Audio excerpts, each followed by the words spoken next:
नमस्कार दोस्तों, मेरा नाम धर्मेंद्र राजभर है। कॉन्सेप्ट में आपका स्वागत है। कॉन्सेप्ट के ऑप्शन सीखे सेशन में आपका स्वागत है, जहां पर हम सीखते हैं कुछ स्ट्रैटेजी, जहां पर हम सीखते हैं कि कुछ डेटा पॉइंट्स को किस तरीके से रीड किया जाए, जहां पर हम अक्सर कुछ ना कुछ स्ट्रैटेजीज बनाते हैं, जहां पर अक्सर जो जितने भी टूल्स हैं हमारे पास, हम उनको किस तरीके से इम्प्रूव कर सके, किस तरीके से उसको यूटिलाइज कर सके, हम इस बारे में सीखते हैं।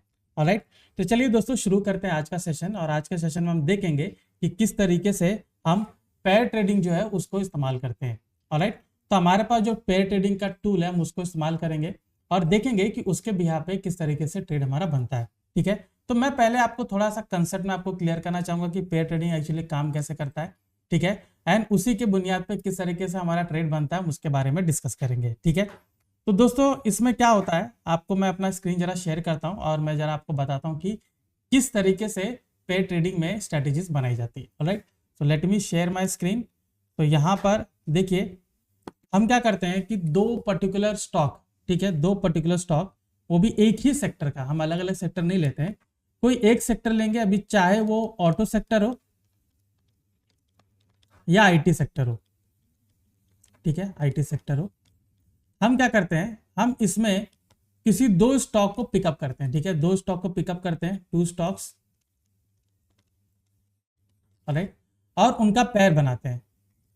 ठीक है, अब उनका जो पेयर बनता है, ठीक है, वो आप प्योरली देखोगे इसमें अपोजिट में उसमें जाते हैं। ठीक है, हम इसमें ये नहीं कहेंगे कि दोनों एक के साथ एक ही डायरेक्शन में जाते हैं। ठीक है, अभी उसका कंसेप्ट बिल्कुल अलग होता है जो एक ही डायरेक्शन में जाता है, लेकिन यहाँ पर अक्सर हम क्या करते हैं कि हम एक स्टॉक को बाय करते हैं और दूसरे स्टॉक को सेल करते हैं, और इसको हम ज्यादातर फ्यूचर्स में करते हैं बिकॉज इसमें सेलिंग भी इन्वॉल्व है और बाइंग भी इन्वॉल्व है, एक ही साथ साइमल्टेनियसली हम उसमें करते हैं।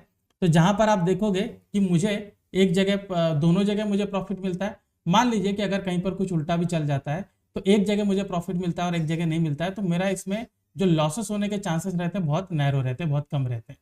ठीक है, तो यहां पर हम क्या करेंगे, दो स्टॉक को पिकअप हम उसमें करते हैं। ठीक है, अब इसके अलग अलग पैरामीटर्स होते हैं। ठीक है, हम इनको कोरिलेशन मॉडल पे देखते हैं।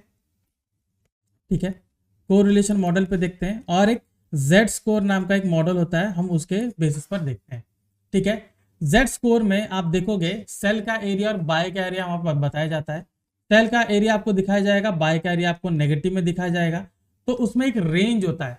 ठीक है, उसमें एक रेंज होता है, आप देखोगे -1.5, -1, इस तरीके का रेंज होगा, -0. और सिमिलरली जो अपर रेंज होगा वहां पर आपको 0, 1, 1.5, 2, 2.53 ऐसा ऐसा रेंज उसमें होता है। तो इनका रेशो निकाला जाता है दोनों स्टॉक का।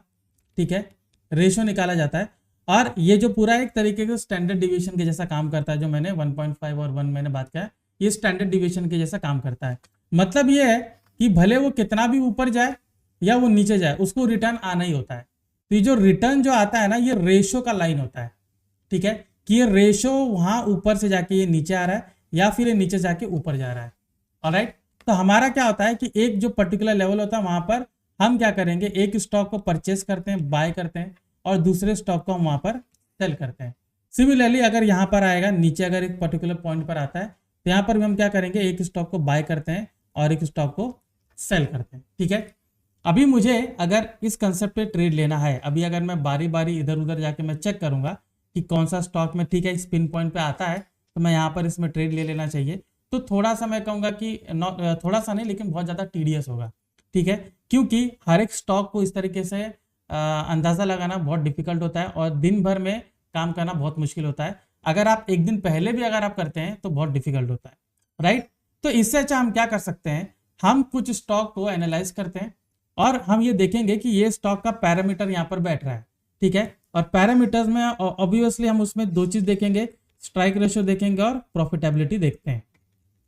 ठीक है, प्रॉफिटेबिलिटी देखते हैं कि कितना % मुझे उसमें प्रॉफिट मिल रहा है। तो अगर दोनों चीज मेरा इसमें मैच करता है तो मैं उसका स्कैनर बनाता हूं। मतलब कि ऐसे जो पेयर्स हैं इनका मैं स्कैनर बनाऊंगा। ठीक है, मैं क्या करूंगा, यहाँ पर कुछ 8-10 पेयर्स बना के रखेंगे और एवरी डे उसको वहां पर मैं चेक करूंगा कि किसी पर्टिकुलर स्टॉक में या फिर जो भी मैंने पेयर बनाया है उसमें कोई ट्रेड इसमें आया है या नहीं आया हुआ। ठीक है, तो चलिए आपको पेयर बना के दिखाते हैं कि किस तरीके से पेयर ट्रेडिंग काम करता है। ठीक है, तो हम चलेंगे कॉन्सेप्ट एप्लीकेशन पे। ऑलराइट, यहाँ पर हम जाएंगे स्कैन में, और स्कैन में देखिए यहाँ पर पेयर्स लिखा हुआ है, तो यहाँ पर पेयर ट्रेडिंग फिजिबल पेयर्स यहाँ पर लिखा हुआ है। तो आप एक काम करिए, आप इसको क्लिक कर लीजिए। ऑलराइट, सो हमने यहाँ पर इसको क्लिक कर लिया। तो देखिए यहाँ पर आपको सेक्टर वाइज यहाँ पर मिलेगा, और कोरिलेशन यहाँ पर आपको दिख रहा है, कोरिलेशन, को इंटीग्रेशन, ठीक है। या आपको यहाँ पर जो मॉडल है वो दिख रहा है। तो सबसे पहले हम कोरिलेशन मॉडल के तहत ही जाएंगे, ठीक है। लेकिन जब मुझे उसका टेस्ट लैब में उसको चेक करना होगा तो वहां पर मैं Z-स्कोर देखूंगा। तो यहाँ पर देखिए जैसे ऑटो सेक्टर है, तो यहाँ पर मुझे कौन से जो स्टॉक्स है जिनका कोरिलेशन काफी अच्छा दिख रहा है। अभी जैसे आप यहाँ पर बजाज ऑटो देख सकते हो, यहाँ पर आप हीरो मोटर को देख सकते हो। अभी अशोक लेलैंड का पेयर अगर बजाज ऑटो से चेक करो तो 32 आ रहा है, यहाँ पर 40 आ रहा है, उसके नीचे 56, 53, 47 अलग अलग जो स्टॉक्स हैं उनके साथ इसका पेयर मुझे बता रहा है, राइट। तो मैं देख रहा हूँ कि यहाँ पर जो नंबर्स है वो वेरी कर रहे हैं, ठीक है, काफी अलग अलग हैं। तो मुझे इसमें से कौन सा स्टॉक का लेना चाहिए ये मुझे डिसाइड करना है, ऑलराइट। तो यहाँ पर जैसे ऑटो सेक्टर में आपको अलग अलग यहाँ पर दिख रहा है। अगर यही चीज मैं सेक्टर को चेंज करता हूँ, ऑटो एंसिलरी में जाते हैं, ठीक है, जस्ट अ मिनट। तो ऑटो एंसिलरी में भी कुछ आपको इसी तरीके का दिखेगा। और अगर मान लीजिए आप IT सेक्टर में जाते हो तो IT सेक्टर में भी आपको दिखेगा। अभी ऑटो एंसिलरी में आप देख सकते हो कि यहाँ पर भी अलग अलग पेयर मिल रहा है। अभी इसमें सबसे अच्छा कौन सा होगा मुझे ये डिसाइड करना होगा, राइट। तो यहाँ पर मैं क्या देख रहा हूँ कि बालकृष्ण इंडस्ट्री जो है उसका सबसे अच्छा पेयर बन रहा है MRF पे, ओके। यहाँ पर देख रहे हो कि उनका पेयर 73 पॉइंट के हिसाब से यहाँ पर बन रहा है। तो 73% यहाँ पर उनका मैच कर रहा है, ठीक है। अभी इसी को मैं भारत फर्ज के यहाँ पर देखता हूँ, तो भारत फर्ज के साथ अपोलो टायर 61 है, फिर आप देख सकते हो मदरसन 67 है, MRF 62 है, ठीक है। कई बार हमें ये जो पेयर है हमें नहीं मिलता है, हमें एक 70 के ऊपर नहीं मिलता है। तो अगर किसी को ट्रेड लेना तो 60 में भी जा सकता है, बट यहाँ पर एडवाइजेबल यही है कि आप 70 के ऊपर देखें। और अगर इसके सामने आपको 80 वाला अगर दिखता है तो 80 वाले को पहले पिकअप करिए, ठीक है। ये जो परसेंटेज है पेयरिंग का, ये चेंज होता रहता है, ठीक है। अभी चेंज होने का मतलब ये नहीं कि आपको दिन भर में चेंज होता है, ठीक है। तो it will take like months time, और वहां पर ये चेंज होता है। अभी यहाँ पर मैंने ऑटो एंसिलरी दिखाया, हम आगे बैंक निफ्टी का स्टॉक देखते हैं, ठीक है।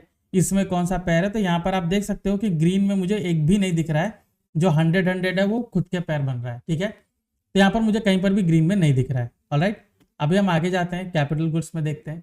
यहाँ पर आप देख सकते हो बहुत ज़्यादा ग्रीन यहाँ पर है, ठीक है। BHEL के साथ देख सकते हो ABB है, फिर क्यूमिंस इंडस्ट्री है, BL के साथ है, ठीक है, और HAL देख सकते हो ABB है। तो यहाँ पर मेरे पास चॉइसेस बहुत ज़्यादा है। तो यहाँ पर मैं क्या कर सकता हूँ, सबसे पहला प्रेफरेंस दूंगा जिनका 80 होता है, ठीक है, 80 अबव है, ठीक है। अगर मुझे 90 अगर देखेगा तो ऑब्वियसली मैं 90 भी पिकअप करूंगा। अभी जैसे यहाँ पर 80 अगर मुझे दिख रहा है, यहाँ पर हाईएस्ट किसका है, यहाँ पर HAL और BL का मुझे दिख रहा है 89 है, ठीक है। तो 89% यहाँ पर ये लोग पैर कर रहे हैं, तो मैं इसको सेलेक्ट करूंगा, ठीक है, HAL एंड BL को, ठीक है।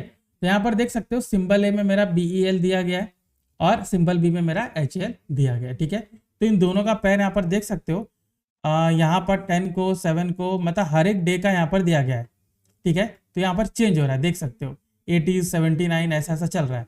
तो ये जो डिफरेंसेस है, मान लीजिए कि जो 10-10 का डिफरेंस होता है इसमें काफी टाइम लेता है, बट डे वाइज EOD पे जो इसमें अपडेट होता है वो यहाँ पर आपको दिखेगा, ऑलराइट। तो यहाँ पर आप देख सकते हो अभी 80s के नीचे ये कब था, अक्टूबर नवंबर में था, ठीक है। उसके पहले आप देख सकते हो फिर से 80s में था सितंबर में, ऑलराइट। उसके पहले 90s में था जुलाई में। तो ये जो चेंजेस है इट विल टेक मंथ्स, ठीक है। अभी यहाँ पर हम क्या करेंगे, जो मॉडल है कोरिलेशन का इसको चेंज करेंगे। अभी मैं यहाँ पर Z-स्कोर से जाऊंगा, ठीक है। तो मैंने यहाँ पर Z-स्कोर को सेलेक्ट किया। तो जैसे मैंने आपको कहा था कि हम एक पर्टिकुलर Z-स्कोर जो है वो देखेंगे कि कहाँ से ज्यादा रिवर्सल आ रहा है और कहाँ से ज्यादा रिवर्सल आ रहा है, ठीक है। अभी अपसाइड भी देखेंगे और डाउन साइड भी देखेंगे। तो जब ये जो रेशो है ये ऊपर जब यहाँ पर आपको दिख रहा है मतलब वहाँ पे सेलिंग प्रेशर बनता है, और जब ये यहाँ पर नीचे आता है तो यहाँ पर बाइंग प्रेशर बनता है।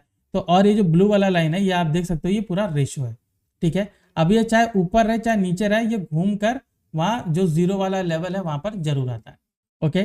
तभी यहाँ पर मैं क्या देख रहा हूं कि यहाँ पर जो नीचे -1.5 यहाँ से काफी बार यहाँ से रिवर्सल मुझे मिला है, काफी बार मुझे मिला हुआ। अगर वहीं पर -2 पे मैं जाता हूं तो -2 पे मुझे 1 2 3 4 ऐसा मुझे दिख रहा है, ठीक है। तो मैं क्या देखूंगा कि मैक्सिमम नंबर पे कहाँ से मिल रहा है, ठीक है। अभी अगर मैं मैक्सिमम नंबर के हिसाब से जाऊँ तो बहुत जीरो के पास लेना पड़ेगा, लेकिन मुझे दोनों का बैलेंस चाहिए, मतलब ये कि मुझे ज़्यादा भी चाहिए और थोड़े ट्रेड भी उसमें अच्छे मिलने चाहिए। तो यहाँ पर हम क्या करेंगे, हम माइनस 1.5 के यहाँ पर जाएंगे। सिमिलर केस मैं ऊपर रखूंगा, तो ऊपर भी मुझे -1.5 में यहाँ पर रख सकता हूँ। अभी वहां पर मैं 1 भी रख सकता हूँ, लेकिन 1 में बहुत ज़्यादा मल्टीपल्स आ रहे हैं, तो यहाँ पर मैं 1.5 और 2 भी रख सकता हूँ, 2 पे मुझे ज़्यादा मिल रहा है, ठीक है। तो इन केस मैं उन दोनों को वहां पर एंटर करके मैं इसको टेस्ट कर सकता हूँ कि किस तरीके से ये मेरा जो स्ट्राइक रेशियो उसको भी इंप्रूव करेगा, और किस तरीके से मैं कहूँगा कि प्रॉफिटेबिलिटी फैक्टर है वो भी इसमें बढ़ेगा, ठीक है। तो चलिए हम चलते हैं टेस्ट लैब में, ठीक है। फिजिबिलिटी हमने देखा था यहाँ पर, ठीक है। जस्ट मिनट, अगेन हम देख लेते हैं एक बार।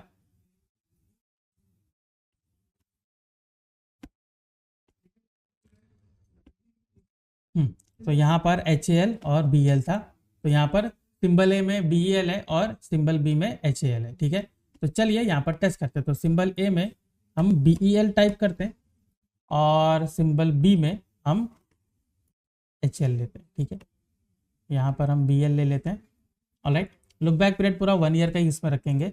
अभी देखिए जो बाय था, जैसे मैंने कहा बाय वो नेगेटिव वाला होता है, तो वहां पर हम क्या करेंगे 1.5 यहाँ पर मैं रखता। अभी ऊपर जो स्टैंडर्ड सेल वाला एरिया है वहां पर मैं 1.5 वहां पर भी सेम रखता हूँ। हम 2 पर भी देखेंगे और देखेंगे कि वहां पर मेरा रिजल्ट कैसा, ठीक है। तो मैं पॉइंट से यहाँ पर देख रहा हूँ, ठीक है, पॉइंट से कि जस्ट पॉइंट से अगर मैं बाय करता हूँ तो कैसा होगा। तो लेट मी स्कैन। तो यहाँ पर देख सकते हो स्ट्राइक रेशियो मेरा 68% है और टोटल PNL मेरा 7% है। विन काउंट आप देख सकते हो आउट ऑफ 25 17 है और लॉस मेरा 8 है, ठीक है। तो ये मुझे कुछ ठीक लग रहा है, 60% के ऊपर इसका स्ट्राइक रेशियो।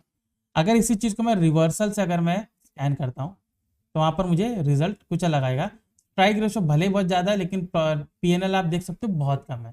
तो मुझे बैलेंस चाहिए, मुझे स्ट्राइक रेशियो भी चाहिए, PNL भी चाहिए, ठीक है। अभी इसको जो सेल वाला है हम थोड़ा इसको 2 करके देखते हैं कि 2 से अगर करेंगे तो कैसा होगा, ठीक है। अगेन मैं पॉइंट पर आता हूँ और यहाँ पर स्कैन करते हैं, ऑलराइट। तो देख सकते हो यहाँ पर अब मेरा प्रॉफिट जो वहाँ पर बढ़ गया, 11% मुझे मिल रहा है, ठीक है। वहीं पर अगर रिवर्सल में देख रहा हूँ, लेट मी स्कैन, रिवर्सल में भी मुझे बढ़ गया, तो 2 मेरे लिए ठीक है, राइट। तो मैं क्या करूँगा कि ये 2 मेरा यहाँ पर बना हुआ है, अगेन इसको मैं स्कैन करता हूँ, ऑलराइट 11% है। तो इसमें हम क्या करेंगे, यहाँ पर आप देख सकते हो ये रिटर्न डिस्ट्रीब्यूशन सब लिखा हुआ है। यहाँ पर आप देख सकते हो ये जो हमारे पास ऑप्शन है जिसमें लिखा है एक्सपोर्ट टू वॉच लिस्ट, तो आप इस पर क्लिक कर लीजिए, ठीक है। तो यहाँ पर let me sure maximum page allowed in watch list is 25, okay. तो मुझे कुछ डिलीट करने पड़ेंगे, लेट मी शो यू। तो यहाँ पर मैंने ऑलरेडी पहले कुछ पेज बना रखे हैं, आप देख सकते हो उनका यहाँ पर सिस्टम है। अभी यहाँ पर देख सकते हो कि ये BEL और HAL का यहाँ पर बना हुआ है, ठीक है। Just a minute, let me delete earlier one. तो okay, let me delete this one, ठीक है। कि मैक्सिमम पेयर है यहाँ पर हम इसको हटा देते हैं, ठीक है, ताकि जो मैंने अभी उसमें बनाया है उसको मैं वापस उसमें एंटर कर सकूँ, ऑलराइट, ठीक है। तो चलिए अगेन चलते हैं यहाँ पर जो मेरा टेस्ट लैब था जहाँ पर मैंने BEL को किया था। यहाँ पर हम BEL लेते हैं, यहाँ पर हम HAL लेते हैं। बाय मेरा था -1.5, ओके यहाँ पर 2 ही था, ठीक है। तो स्कैन करते हैं, मेरा रिजल्ट ये था। Now export to watch list, exported, ठीक है। अब यहाँ पर वॉच लिस्ट में आप जाओगे तो जो आपने पेयर बनाया है वो यहाँ पर आपको दिखेगा, और उसमें जो भी ट्रेड उसमें आता है उसमें आपको दिखेगा। अभी जैसे यहाँ पर ये देख सकते हो BEL HAL का यहाँ पर दिया गया है, ठीक है। इसमें 6 फेब का ट्रेड इसमें आया हुआ है, जैसे कि यहाँ पर BEL का भी दिख रहा है बाय वहाँ पर दिया गया और एक का उसमें सेल दिया गया, ठीक है। जितने भी आप पेयर बनाओगे यहाँ पर आपको दिखेगा, डेट यहाँ पर दिखेगी कब ट्रेड इसमें बना था, ठीक है, और ओपन है या क्लोज हो गया है उसके हिसाब से आपको डेट दिखेगा। तो यहाँ पर आपको एंट्री प्राइस यहाँ पर दिखेगी, ये एंट्री प्राइस के हिसाब से आपको एंटर करना होता है। आपको यहाँ पर प्राइस भी आ जाएगा, मतलब कि अभी जो प्राइस चल रहा है ये इसका एग्जिट प्राइस हो सकता है अगर आपको एग्जिट करना होगा, लेकिन एग्जिट तभी करना होगा जब यहाँ पर डेट आ जाती है। अब यहाँ पर ओपन लिखा हुआ मतलब अभी इसमें एग्जिट नहीं करना है, राइट। तो अभी जैसे देख सकते हो कि जैसा मैंने अभी कैपिटल गुड्स वाले का मैंने लेकर यहाँ पर ट्रेड बनाया है, यहाँ पर आप देख सकते हो बाकी भी है, जैसे यहाँ पर मेरा बैंक ऑफ बड़ौदा और SBI का, ठीक है। तो यहाँ पर आप देख सकते हो बैंक ऑफ बड़ौदा में मुझे बोला गया था 220 पे सेल, एग्जिट प्राइस था 215। अभी यहाँ पर देख सकते हो एसबीआई अभी भी ओपन है, ठीक है, इसमें एंट्री प्राइस यहाँ पर दी गई है और अभी प्राइस इसका एग्जिट नहीं हुआ है, ठीक है। तो यहाँ पर जितने भी आप पेयर बनाओगे यहाँ पर आपको दिखेगा, ठीक है, जितने भी पेयर बनाओगे यहाँ पर आपको दिखेगा एंड उसके मुताबिक मुझे ट्रेड लेना है। अपडेट ईओडी बेस पर ही होता है, ठीक है, तो हमें इसको डे के हिसाब से इसको एग्जिट करना पड़ता है। जब भी इसमें एग्जिट प्राइस और डेट इसमें आ जाता है आपको वहां पर एग्जिट करना पड़ता है, ठीक है। अभी सिंस ये पेयर ट्रेडिंग होता है, ठीक है, कि हम एक पर्टिकुलर स्टॉक को बाय करते हैं, एक को सेल करते हैं, तो यहाँ पर क्या होगा कि जो लॉसेस के जो चांसेस रहते हैं, जो हमारा बहुत ज्यादा लॉसेस होता है जैसे ऑप्शंस या फ्यूचर्स में, तो थोड़ा कम होता है कंपेरेबली, ठीक है, बिकॉज एक हम बाय कर रहे हैं, एक को सेल कर रहे हैं, ठीक है। अगर अकॉर्डिंग टू स्ट्रेटेजी अगर वो काम करता है तो प्रॉफिट बहुत अच्छा बनता है, ऑलराइट। तो ये था हमारा पेयर ट्रेडिंग के ऊपर सेशन, जहाँ पे मैंने आपको बताया कि किस तरीके से हम पेयर ट्रेडिंग कर सकते हैं, किस तरीके से मैं यहाँ पर टेस्ट लैब फिजिबिलिटी को चेक करके किस तरीके से स्कैनर में मैं 2 स्टॉक को एंटर कर सकता हूँ और उसके मुताबिक जो भी मेरा सेटअप बनेगा उसके मुताबिक जहां पर भी मुझे यहाँ पर कॉल आएगा कि आप इस पर्टिकुलर स्टॉक में ट्रेड बना सकते हो, पेयर ट्रेडिंग का जो भी आपने पेयर बनाया उसमें ये ट्रेड आया हुआ आप उसको ले सकते हो, ऑलराइट। तो आज के सेशन में इतना ही था, मिलते हैं नेक्स्ट सेशन में जिसमें मैं कुछ और डेटा पॉइंट्स के बारे में बात करूंगा। मैं धर्मेंद्र राजभर, आपका धन्यवाद।